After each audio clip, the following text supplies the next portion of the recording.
একটা এক্সপিরিয়েন্স আছে, ওটা আসলে পাবলিকলি বলা যাবে না। কোনটা বেশি আপনি কমফোর্ট ভাইয়া, কল নাকি টেক্সট? টেক্সট। আপনি কখন স্কুল পালিয়েছেন? স্কুল পালাইনি, কলেজ পালাইছি আমি।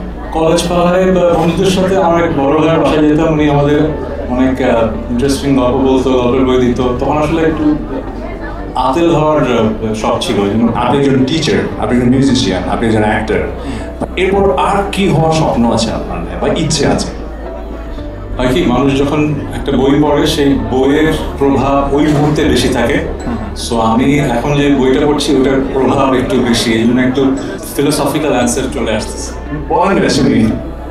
ইমাম গাজালির একটা তো বই সবাই জানি, ইহিয়া উলুমাদ্দিন। আপনার লাইফে লিফটে কোনো ধরনের কখনো ভয়ঙ্কর কোনো অভিজ্ঞতা ছিল? হ্যাঁ, আটকায় পড়ছিলাম। হাই কতক্ষণের জন্য? 10-15 মিনিট তো হবেই। একটা এক্সপিরিয়েন্স আছে, ওটা আসলে পাবলিকলি বলা যাবে না। বাহ, থ্যাংক ইউ সো মাচ ভাই।